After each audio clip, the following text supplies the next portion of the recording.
Umesh. Shall we start, Moshumi? Nafisa? Yeah, sure. Yes. Okay. Yeah, we are live. Sure, great. Hi, Moshumi. Hi. I have a few questions here in the spreadsheet. Let me. Should I deal with those first, Nafisa? Is that fine? Yeah, that's fine. Okay.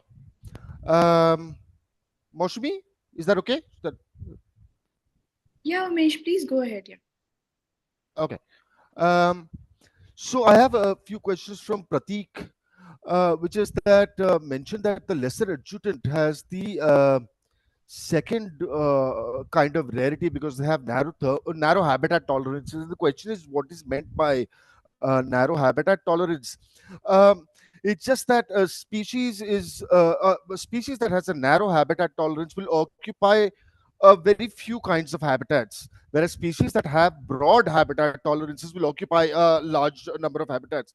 So, sort of interchangeably used with terms like specialist and generalist, where specialist species tend to have narrow habitat tolerances. Those are species that are restricted to certain kinds of habitats, whereas habitat generalists have broad habitat tolerances. They're able to thrive in multiple kinds of habitats. So our generalist species like the common myna or the house sparrow tend to be species that are habitat generalists with broad habitat tolerances, whereas species like the lesser adjutant will only be able to exist in wet, rice paddies and grassland kind of habitat, and so those species are more restricted in the kinds of habitats that they occur. The second question is, how important is it to conduct a public perception study of the local community before taking a before taking a conservation initiative about the species or the habitat we're trying to conserve? Um, I don't think there's one set answer to this, in that different different species are going to be affected by different kinds of threats, and different communities are going to have different attitudes towards the species that you are trying to conserve, and those attitudes will also vary from species to species. So, for example, there might be a community might have a very favorable attitude towards one bird species that you are trying to conserve, but it might have a negative attitude towards another bird species that you're trying to conserve. So, uh, I think it's crucial to understand definitely what the community's perceptions are when it comes to conserving species, because that is what is going to make the main difference, especially if you're trying to conserve species outside protected areas, species that live with human beings. Um, so it's very important to understand what the perceptions of the community are when you're trying to initiate a conservation um, initiative, especially outside protected areas. The other question is, what are the steps we should take while we decide to conserve a species in a particular location or habitat? Again, there is no one answer to this. I think depends on what the species is, depends on what the habitat is. So, for example, if you are thinking of a species like the Bugun leochigla, which is a forest bird. It's a forest bird. It's found outside protected areas. The threats to that species are habitat loss and climate change, and so in that case, what would be required to conserve the Bugun leochigla is to conserve its habitat and also make sure that there is enough space for the species to move in response to climate change into forested habitat. So there, in that case, you have it's found outside protected areas. It's found on community-owned lands. So in that case, the model might be to work with the community to protect the lands of the Burgundy Club, maybe by establishing a new protected area that protects all the existing forested habitat of the species, but also protects a large elevational gradient that allows the species to move up in response to climate change. On the other hand, you might have a species like the black-breasted parrotbill, which is found in these flooded grasslands at the foothills of the Himalayas. Now, there, you know, those kinds of habitats are also the ones that are vulnerable to being replaced by agriculture. And it might be found within protected areas, it might be found outside protected areas as well. So in that case, the steps that you need to take for conservation are different from the steps that you need to take for, let's say, Bougainvillea. If you're thinking of a species like the Siberian crane or the Amur falcon, which is a migratory species, which are migratory species, there, the steps that you need to take are going to be different. So for a migratory species, it would be important to protect its breeding range, protect its winter range, as well as protect the stopover sites that the species uses to stop between its summer and winter ranges as it moves between its summer and winter ranges. So there's no one answer to this. Um, it depends on the species, depends on whether it's depends on what kind of behavior that species shows, whether it's migratory, non-migratory, is it found outside protected areas, is it found within protected areas, what are the attitudes of people towards this species, do they view the species favorably or do they not view the species favorably. And so, all of those factors are going to play in when it comes to conservation. And I think some of the case studies that are there for you to view show that sort of the broad various kinds of interventions that are very different from each other when it comes to conserving different species. I'll just end on this question by saying, with vultures and diclofenac, for example, the conservation initiatives that were needed to bring back vultures from the brink of extinction was to stop veterinary diclofenac. So, there's a broad range of potential interventions that can be made. So the topic of bird conservation, uh, this is again something by Pratik, which is that conservation can change the attitudes of people about wildlife. That's why many awareness initiatives are taken in places but there's a lack of knowledge about wildlife conservation. But Pratik has faced an opposite situation where well-aware people who are aware of wildlife and aware of conservations, who actually even got Pratik interested in wildlife, were keeping rose-ringed parakeets as pets or bought turtle meat for consumption. But when they, even though they were aware, uh, they continued that continued, keeping wild birds as pets and eating wild meat. But they did it secretly so that it was not known that they were doing this. Um, so is there any other way to deal? So I think this is any other way to deal with this kind of continuing behavior. Um, I think this is a little bit outside of the ambit of the basic ornithology course. It's a very complicated issue. I mean, changing human behavior uh, requires multiple sort of kinds of interventions. One of which is awareness. The most extreme or drastic would be, if this is something illegal that's being done, then there is of course the law that exists to keep human behavior within certain limits. uh, so, awareness is a good first step. I really don't know. It depends on who those people are, what their attitudes towards these species are. That will determine what kinds of steps need to be taken for for for changing these behaviors. Um, Moshumi, you have a question next. You want to take that in the Yeah, spreadsheet? I would just ask Ah, Nafisa. and I think there's a question on vulture diclofenac, Okay, which I think Moshumi is Uh, better placed to answer than I am. okay, yeah, I've placed the question in the spreadsheet in the okay. chat box, one Yeah, that's directed with. yeah. So this is a question from the life history lecture, not particularly from the conservation lecture. But just to answer you, Pratik, so basically what I meant there was that, when we talk about the optimal life history strategy, it's not that every individual is consciously thinking and adopting a particular strategy.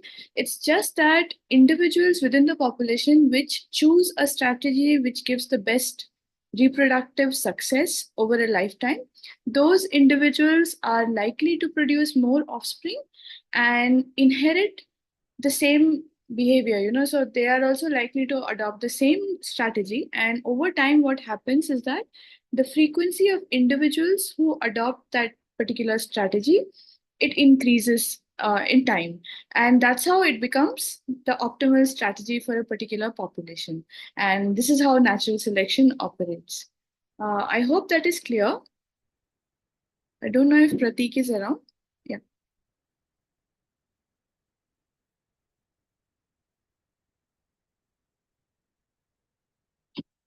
Hello.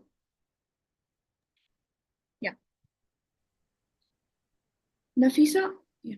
Yeah. Yeah. Could you tell me, could you just lead me to the question on diclofenac? Sure. Yeah.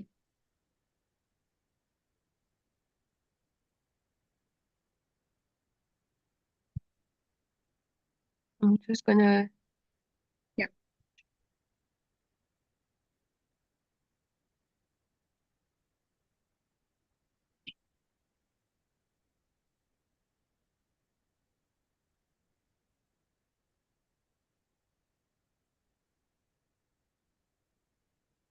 Well, there's one. Oh, I'll just paste it again here. Yeah, sure.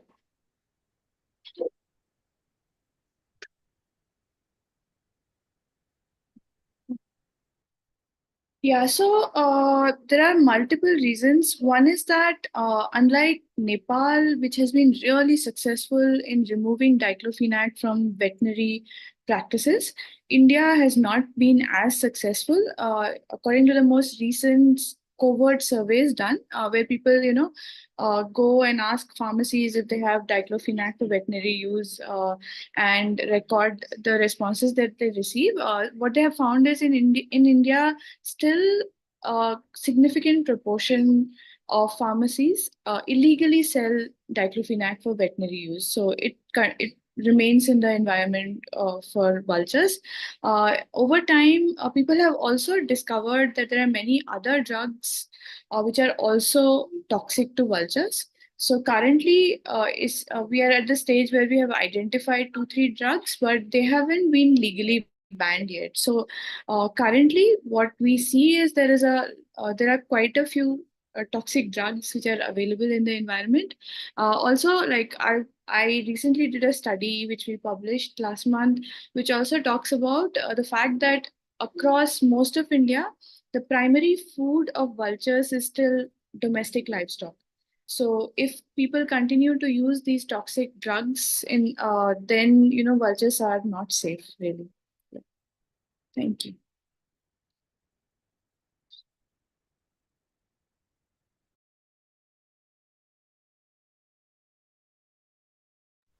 Moshubi, there's a follow-up question for you in the chat box Yeah, on life histories. yeah. I'm just reading that. Yeah, so Pratik, that's exactly true. Like those who adopt that strategy which optimizes or maximizes reproductive output over a lifetime, they are likely to have more offspring. And because such traits are, inherited, those offsprings are also likely to adopt the same strategy. And therefore, over many generations, a particular individuals adopting that particular strategy, the proportion of such individuals goes up.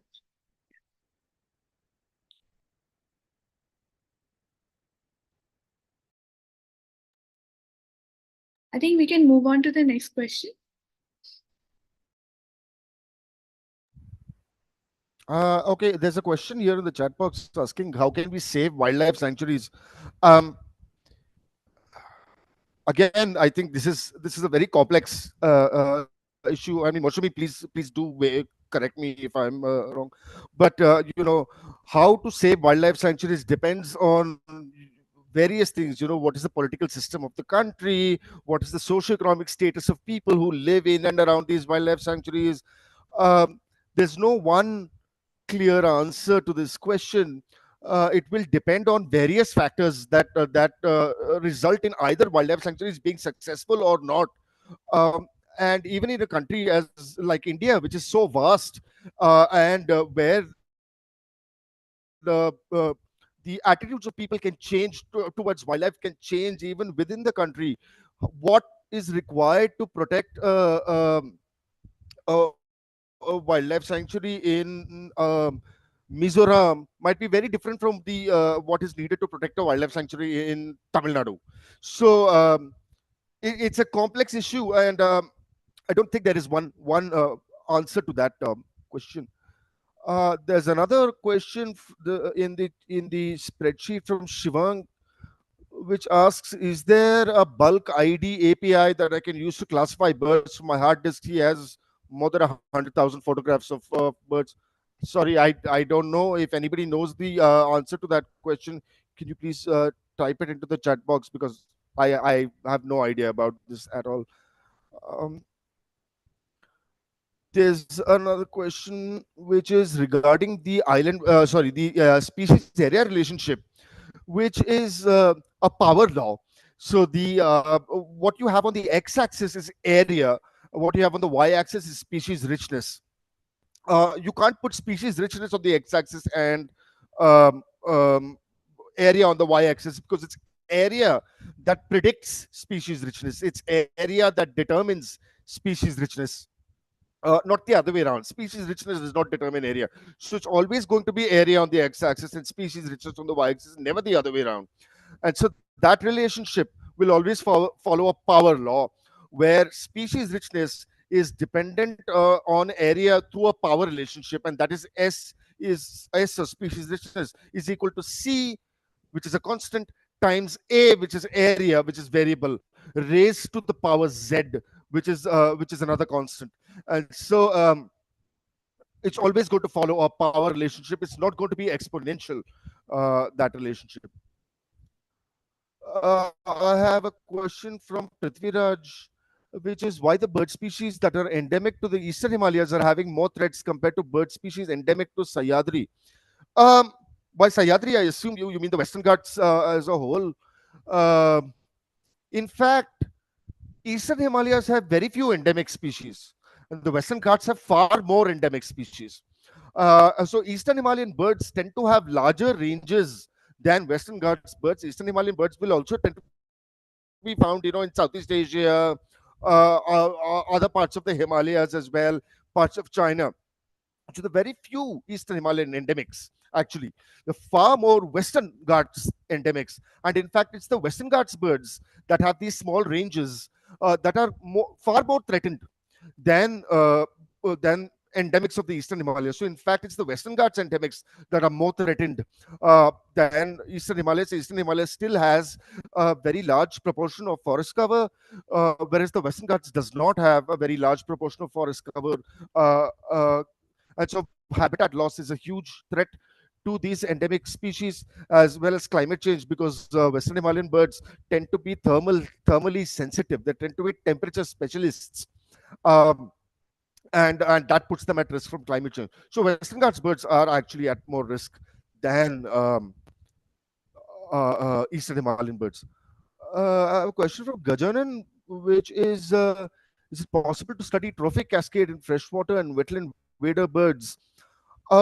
So trophic cascades occur in habitats and ecosystems where predation is a very important determinant of populations of the prey, right? So if you have a system where predation is not that important, yeah, so even if you remove the predator, it does not have much effect on the population of the prey. So the prey populations might be determined more by resource availability than by predation. So instead of having a top-down regulated system where predation is important on keeping prey numbers in check, what you might have is a bottom-up system where it's the availability of resources that is determining the prey. So if in this bottom-up kind of system you remove the predator, um, it might not have much impact. So I don't know actually in freshwater systems and with waders whether this is more likely to be top down or bottom up, and it should be possible to study that by looking at what these freshwater species are eating and asking whether you could do a comparison, for example, of saying here is a lake that has these certain freshwater bird species. Here is a lake that does not have these freshwater bird species. What is the population sizes of fish in these lakes that have and don't have freshwater bird species? Or you could take advantage of natural not natural, but take advantage of situations where maybe wetland birds have been exterminated in a particular lake, and then you can do a before and after comparison, which is asking um, um, uh, before, when there were wetland birds, what was the fish population size? After the wetland birds have been eliminated, has the fish population increased? And because of that, has the abundance or the density of what the fish are eating, has that decreased? And that would be evidence of a trophic cascade. There's a follow-up question in the chat box. There are more species in Chota Nagpur Plateau than Darjeeling Himalaya. In fact, I think it's the other way around, where you have more species in the Darjeeling Himalayas than you have in the Chota Nagpur Plateau, uh, because the Darjeeling Himalayas span a much greater altitudinal range, and so you're able to pack more species that have particular, elevational ranges within a small area, and so the Darjeeling Himalayas actually should have more species than the Chota Nagpur Plateau. Um, uh, um, Umesh, Maushami, yeah, another question there's on a captive. question about captive breeding. Do you want to take that? Yeah, sure.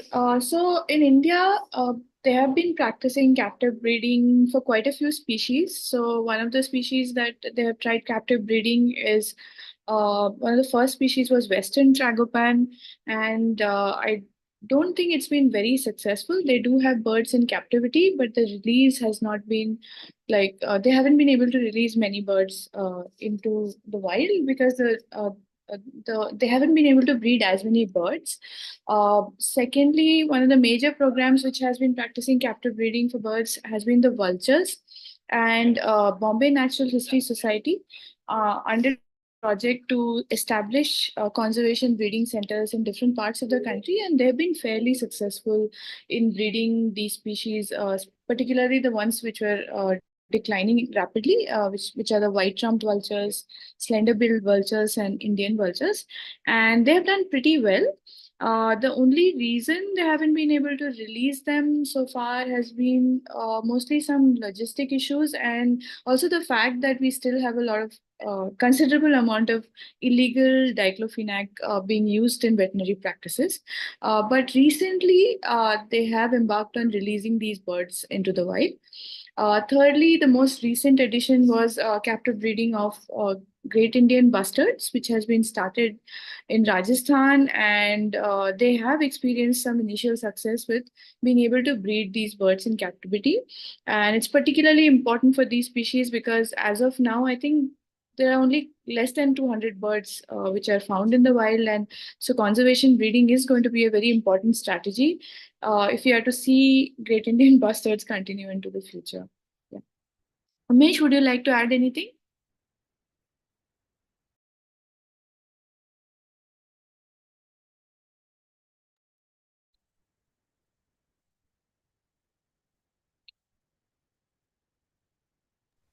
No. I think All right. that's very comprehensive. Um, when the exam is, I don't know. Nafisa, could you answer when the exam is? 19th or 20th of this month. Okay. Move to the next question, which is from Sushila. Just a number of questions here. There are 10 of them. Nafisa, do you have the question papers? Could you please paste those questions that are the last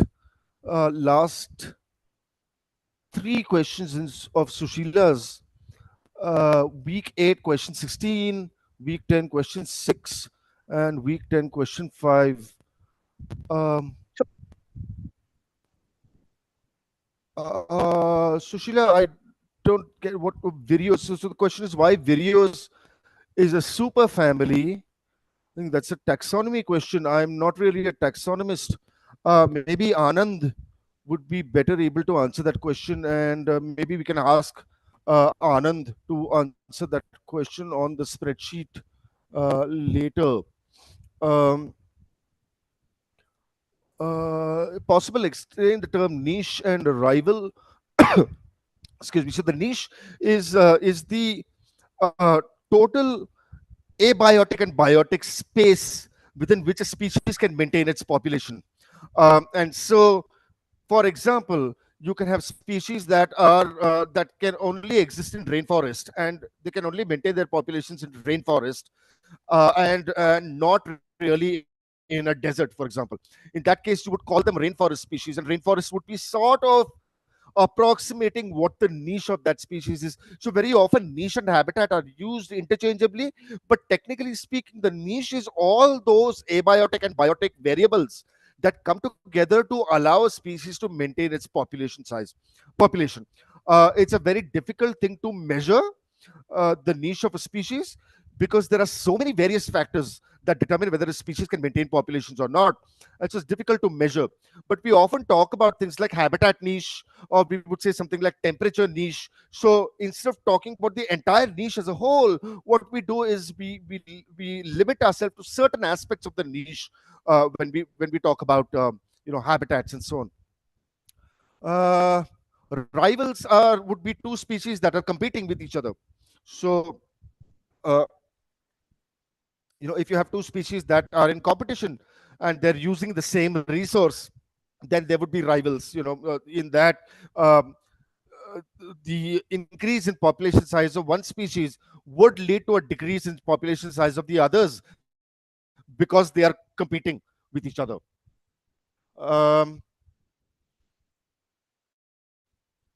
Example of bird that follows promiscuity, I don't really know about the Moshubi. I'm not I very think familiar with breeding systems. no, I think it's what Manjari taught. Even I'm not very familiar with this.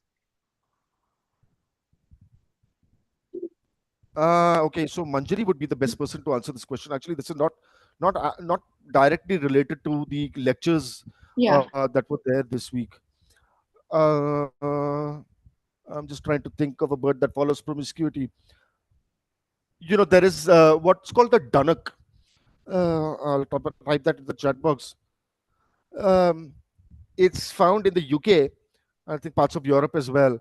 They're also called head sparrows. They're what we call accenters, and they've been studied extensively in terms of their breeding systems. And I think the dunnock is an example of a species that has a promiscuous mating system. But you can Google that and check. But they're very very well studied system.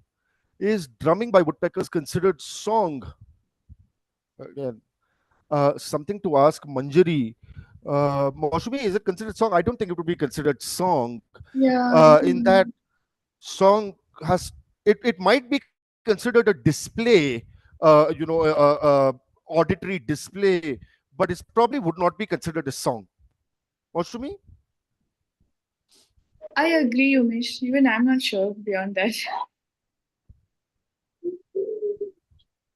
Yeah, I think Manjari needs to weigh in on this.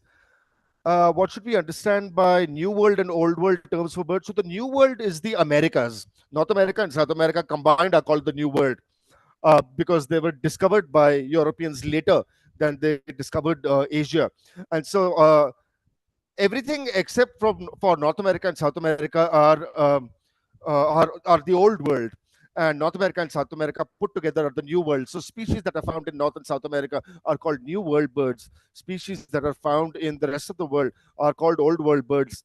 Um, a parallel sort of terminology is when we say paleotropics and neotropics. Paleotropics means the old world tropics, and the neotropics are the new world tropics. So the new world tropics are in South America, and the paleotropics are Africa, Asia, or Southeast Asia, Australia, and so on. And there are significant differences between the birds of the neotropics and the paleotropics. Uh, the neotropical birds are dominated by what are called suboceans. I'll type that in the chat box. whereas paleotropical birds are dominated by what are called oceans. Um,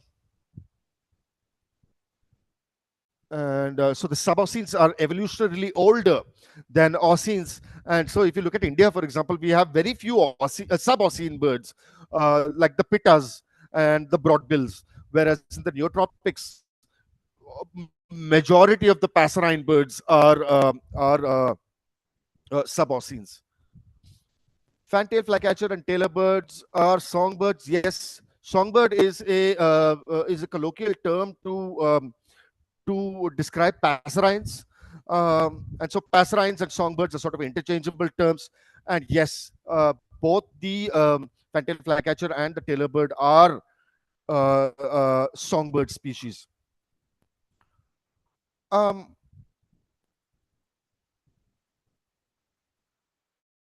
is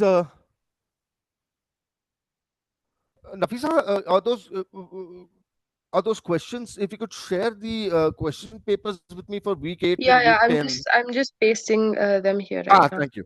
Okay. Also, has the week 10's assignment been submitted already, or is it Yeah. Week 10's assignment is already out. already?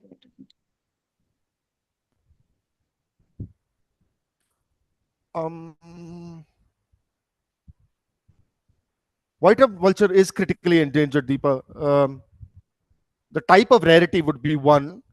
Um, Small range size and low abundance given as NA on that, because you often don't see bird species that have small range. Wait a minute, small range size and low.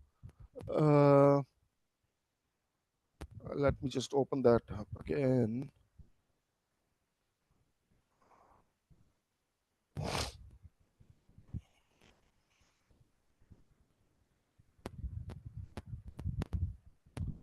So that is the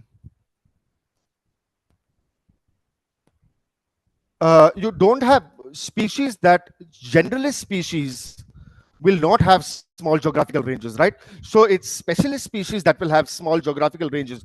Generalist species will not have small geographical ranges. That's why there is no uh,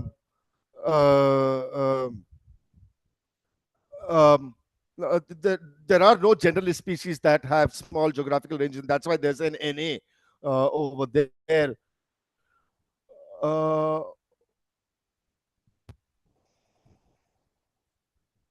what is a grassroots conservation I'm not initiative for lesser adjutant? Um, I there is a grassroots conservation initiative for greater adjutant, which is the Hargila army in Assam. I don't know if there are any uh, grassroots conservation initiatives for the lesser adjutant. Moshumi, would you know? No, there is nothing like that. Yeah. I think if the person No, is yeah, I don't pregnant, think are that you confusing there's something greater like that. adjutant with lesser adjutant?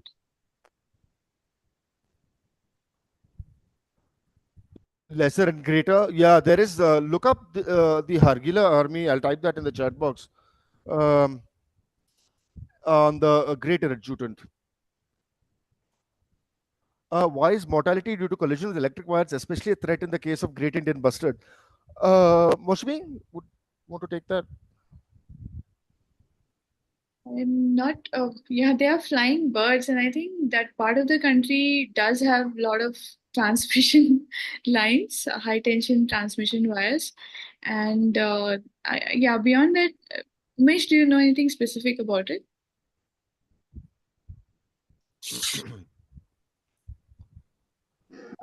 Sir, excuse me. Yeah, please. Yeah, please go ahead.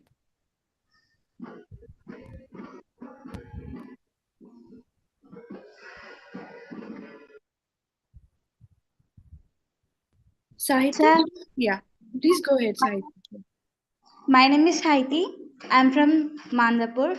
I'm telling about 436 birds, Telangana birds. Okay.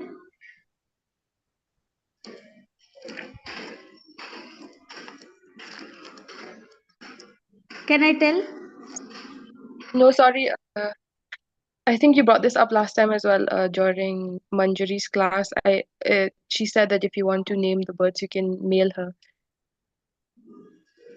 Oh, yes.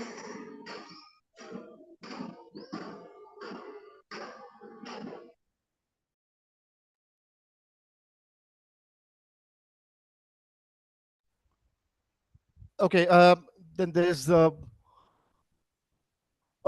questions from week 8 for market capture techniques with birds. This is all the chat box. Nafisa has kindly pasted these questions in the chat box. Is that for market capture techniques with birds, most bird species need to be caught and tagged with plastic or metal rings because uh, you know when people are studying tigers, for example, and they put out what are called camera traps, which is a camera that's put in the forest, and it has either a laser beam or an infrared beam, and when the tiger passes and crosses that beam, then the camera takes a picture of the tiger. Now, all tigers have unique stripe patterns, right? One tiger's stripe patterns are very different from the another tiger's stripe patterns. It's like our human fingerprints, which are different from individual to individual. And so, there, with photographs, the human eye can actually say, this tiger is different from this tiger. And so the tiger does not need to be captured and tagged. Whereas with most birds, what happens is one individual in the population looks exactly the same as the other individual in the population. And so to be able to distinguish between individuals, we need to add some mark of identification that says, okay, this individual is different from this individual. Because just looking at them, you won't be able to make out those differences. So that's why we use tags like aluminum rings or plastic rings that allow us to differentiate between individuals in the population. Week 10,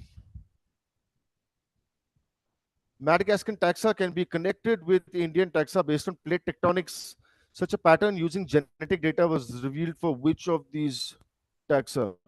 Again, I don't think that's related This is Robin's question. to. Yes, this is Robin's question, and this needs to be asked Robin. Uh, yeah, just please email Robin. Oh, this is our paper. Okay, question 6 I can answer. This is actually paper that comes from our group. Um, so, species richness of babblers declines or decreases when you go from the east to west Himalayas. So the eastern Himalayas have a high species richness of babblers. There are about 90 species of babblers in the eastern Himalayas. And as you go towards the west, the number of babbler species actually comes down. So that is what the pattern that you see with uh, with Himalayan babbler species richness. Um, And that's the final question in the spreadsheet, which is which order of birds is considered as primitive or older, which are more advanced or recently evolved. So the tinamous are thought to be the most evolutionarily what we call basal. In that these are species that evolved early, and then after the tinamous, you have species like quails and pheasants and partridges that are also relatively basal. Um, or evolutionarily old, and then as you get to the passerines, um, songbirds are more recently evolved, and within songbirds you have the suboscines and the oscines, and the suboscines are more evolutionarily old songbirds, and the oscines are the more evolutionarily recent um, uh, uh, songbirds. Sushila, can you clarify that in the lecture there is opposite for babbler population? So this is not babbler populations, this is babbler species richness. This is the number of species of babblers that are found in the east versus the west. I don't know what was there in the lecture because that was Robin's lecture. But if you want to clarify this further, please do speak with email Robin about this. Hi, this is Archana. Sorry, if you don't mind, can I just clarify that what Sushila is saying? Yes, please go ahead. Yes. Yeah, I discussed this with Dr. Robin last time. What has happened is while your graph and the map and everything clearly points from east to west, as in for a decrease from east to west, what happened is the text on screen says the opposite.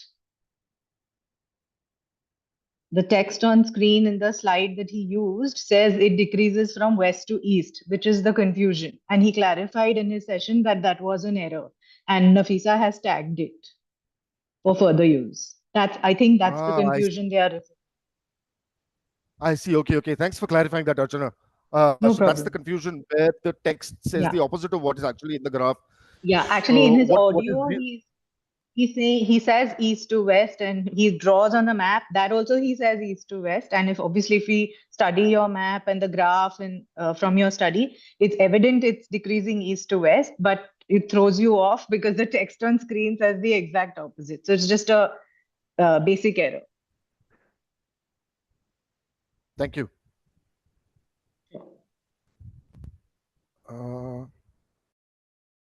Maushami, there's a question for you on logistic growth from Archana in the chat box. Okay. Yeah. So, Archana, so basically the environmental resistance, it comes from the equation of logistic growth rate, and it's the term k minus 1, k minus n divided by k. So that's what is referred to as environmental resistance. So if you have a smaller population size n at a particular time, then say for instance the carrying capacity is 100 and your population at a particular time is 20, then your environmental resistance is going to be 0.8. And when your population is 100 and the population size is 80, then your environmental resistance is going to be 0.2. Right. So Yeah. then that means it's not increasing, right? It's No. decreasing. Yeah, exactly.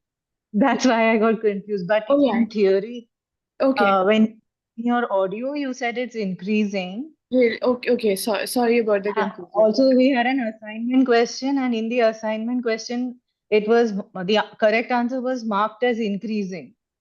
Is it? Okay. Yes. I'll check it. Yeah, so then because I plotted it and then obviously it's decreasing, which makes sense to me logically also that as the population increases, the resistance should be reducing. But same thing, I think what happened with Dr. Robbins' lecture. So in the audio transcript, you have said it's increasing. The assignment question, correct answer was also increasing. Okay. Whereas I'll just check. both your slides later, it's evident because you have given the same Equation, explanation. right? Yeah. You have explained that. Yeah. Sure. Yes, you did All explain it on the next. Yeah. But if you can go back and check, please, that will be really kind of you. Sure.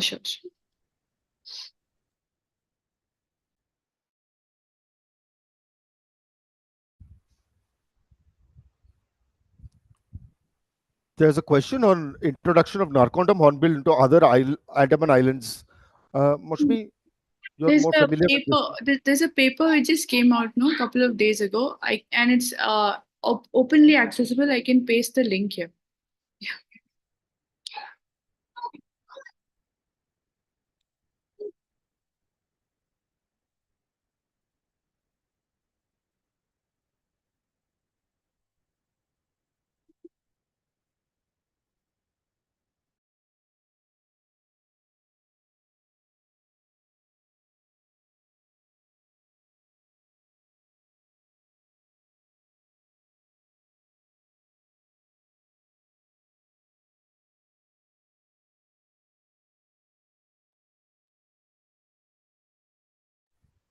Are there any other questions?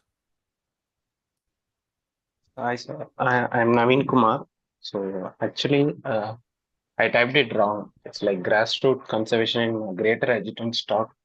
So what is actually a grassroots conservation? That's what I meant to type there. I see. Okay. So grassroots conservation is conservation that is not necessarily imposed by the government. So, for example, protected areas like wildlife sanctuaries and national parks are not really grassroots conservation because this is something that is mandated by the government. Whereas grassroots conservation is conservation movement that arises from engagement with people on the ground. Um, so it's working with communities, working with people who are living with wildlife to start conservation initiatives from the bottom up, right, from the grassroots. Whereas the top down kinds of conservation efforts, which are um, uh, um, from the government, protected areas like wildlife sanctuaries and national parks, those are more not grassroots effort. Moshe, do you want to add anything to that? No, that's all. Yeah. Thank you. You Thank have a you, Sanya. question? Understood. Yeah, this is a question from a previous week. Not at all. Nafisa, should I answer it here or? No, it's okay if you answer it here as well. All right. Okay.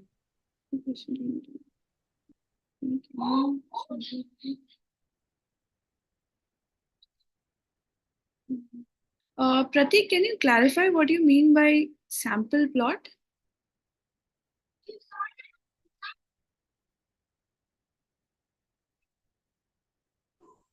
Hello, Yeah. ma'am. Hello. Yeah. Actually, ma'am, sorry for my poor English speaking skill. No worries. Actually, ma'am, while I was listening the lecture of Umesh sir on the topic of bird count, Yeah. he mentioned that before counting, we need to divide a habitat into plots, and we choose some plots as a sample and collected data on the population of birds from the sample plots. So Okay. it is my question, while uh, preparing an ethogram, do we need to do something like this? That means, suppose I have a grassland near my Yeah. home, I Yeah. want to study dependency of birds on that particular grasses, because Okay. people are unawarely destroying the grasses. So I need to make them aware that this grass is important for those birds because of this. Okay. In this, ma'am. Yeah.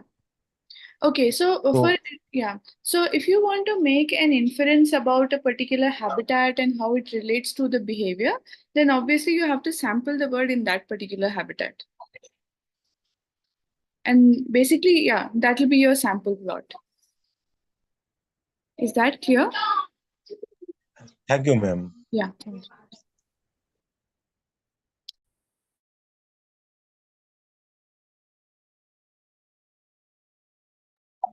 Nafisa madam, how many questions are there in ornithology exam? There'll be about uh, the question is of 100 marks, and there'll be about it'll be MCQ based, and there'll be about 50 questions. Negative marks have? I'm gonna have to refer to NPTEL regarding the negative marking thing because they're the ones configuring it. I'll get back to you on this via the forum.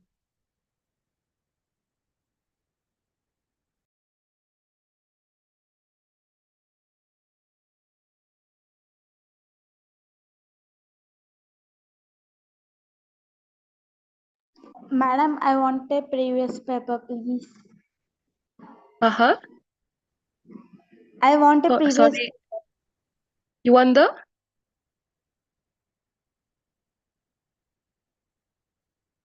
Hello?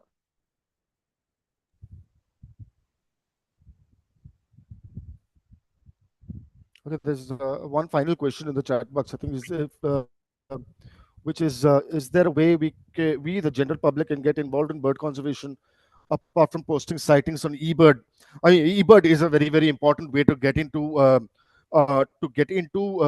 not conservation directly, but to generate the kind of data that's required to understand population trends of birds, over large time periods and over large geographical areas. Um, but the other ways are to spread awareness about the kinds of threats that birds are facing, um, and um, uh, there is no bar on anyone from the general public being involved with conservation efforts for species. You can volunteer on conservation projects. Yeti is a good place to look for over there. If you can put that in the chat box, if you subscribe to that, then you'll find a number of conservation projects that will advertise positions for volunteers. So you can volunteer on conservation projects, spread awareness about the threats that birds are facing. Um, that's some ways. I'm sure Moshumi has other inputs.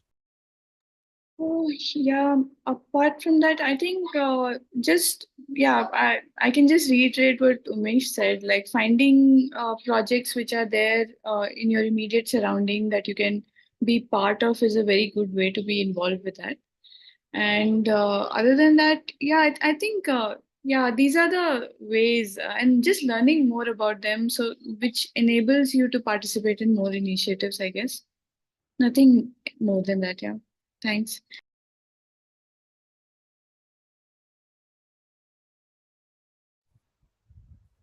One more question regarding eBird checklist Yes. we are uploading.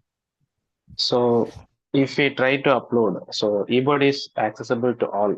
So will the poachers access those information to poach those birds which he is interested in? So how secure it is that I need to know. So will That's it be eBird. Actually, for a number of threatened and critically endangered species, eBird does not allow you to put the exact location, or it changes the location by a little bit, so that poachers and illegal wildlife trade people are not use the data on eBird to be able to try and plan poaching. Moshmi, would you have more details on this? Unfortunately, not. Um, Nature Conservation Foundation are the people who are really familiar with eBird. Suhail Yeah. and his team. So for the exact details on how exactly that's done for endangered species, maybe you can write to them and find out. Uh, thank you. You can look forward to the lectures for week 12 as well. I think you'll get more info on that once the lectures for next week will be released. Okay, thank you. Naveen. No worries. Thank you to you as well.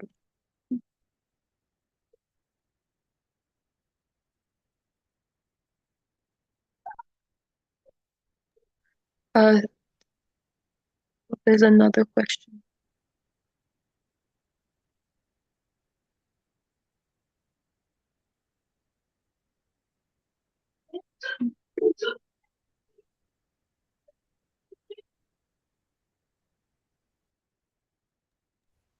Yeah, Umesh, I'm not aware of any yeah, specific.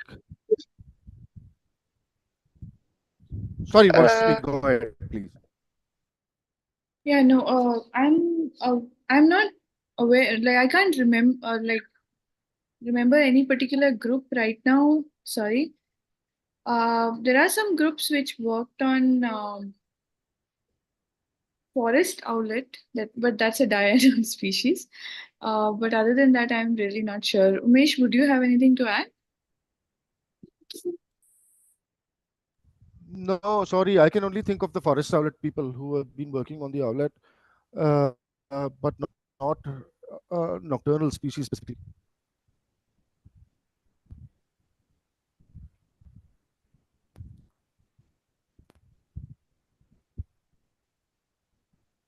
All right, I think if there are no more questions, we can end, Nafisa. yeah, we can. Regarding the previous year's question paper, I will get back to you on this if like we're allowed to release them to you all. Okay. Thank you, everyone. Uh, Thank Great you, chatting. everyone. Thanks, Nafisa. Thank you to you both for your time as well, Umesh and Moshmi.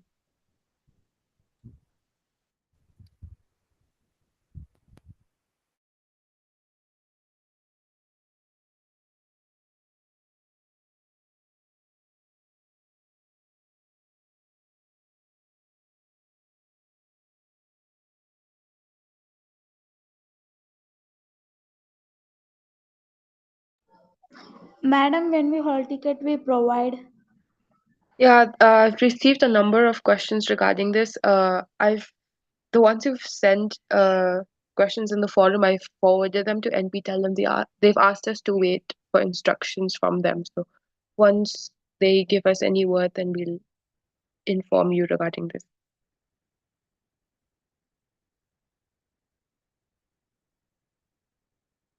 Do you have any other question?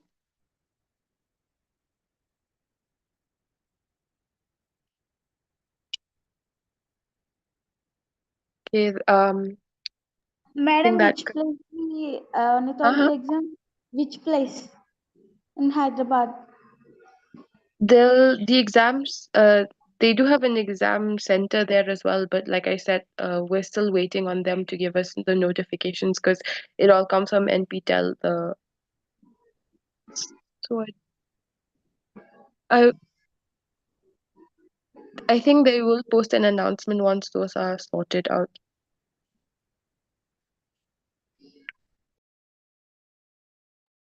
Okay, thank you for your time, everyone.